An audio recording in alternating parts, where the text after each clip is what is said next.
Good afternoon, Senator. How are your policies and views on the environment different from the other Democratic candidates? You know, I have to say that I have not reviewed all of the other candidates' plans, so I don't want to characterize theirs, but let me tell you what I emphasize. I think our number one environmental concern has to be climate change. It's been an embarrassment this week to watch the rest of the world gather in Bali to talk about the commitments they are willing to make, and America be the one that's determined to block this progress. So what I've done is I've said, as president, this will be one of my top 3 priorities in terms of domestically, and we will set a cap and trade system that is very aggressive with the goal of reducing our greenhouse gases by 80% by the year 2050. That cap will generate billions of dollars because we're going to charge polluters with every little bit of pollution, every bit of greenhouse gas that they're sending up into the atmosphere. And so we use what's called a 100% auction. That in turn will generate billions of dollars that we can put into clean energies, wind, solar, hydro, biodiesel, creating a Manhattan Project, an Apollo project for clean energy and sustainability. Now, what we're also going to have to do is increase fuel efficiency standards on cars. If we increased them to 40 miles per gallon, we would save the equivalent of all the oil we import from the Persian Gulf.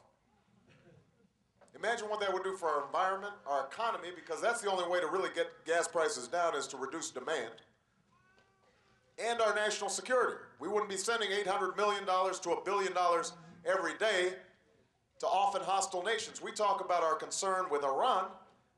Part of the reason Iran is thumbing their nose at us is because of $90 a barrel oil.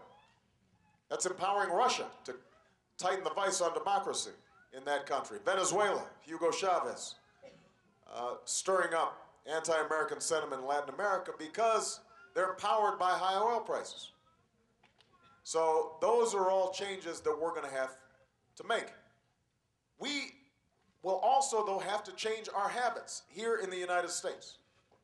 If somebody tells you that it's going to be easy to change our energy policies, they're not telling you the truth. When I talked about, by the way, raising fuel efficiency standards on cars, I didn't do it in front of the Sierra Club. I went to Detroit in front of the automakers and told them they had to change their ways, and I have to say the room was really quiet. Nobody clapped. But that's okay, because part of what we need to do is tell the American people not what they need, not what they want to hear, but what they need to hear. And one of the things that you need to hear is that if we're serious about doing something about climate change, and we are telling power plants and industries that they've got to pollute less, they are going to have to spend some money fixing their operations. And what happens if they've got to spend money? Prices go up. They're going to try to pass on those costs to consumers, which means that some of the money we generate from the auction of pollution rights, we're going to have to use to protect low-income persons, people on fixed incomes.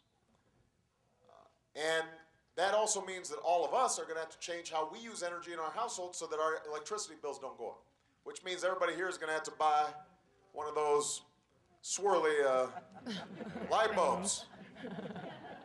I got them all in my house now. I had them all changed over. You're going to have to insulate your homes better. We're going to have to design our buildings more efficiently.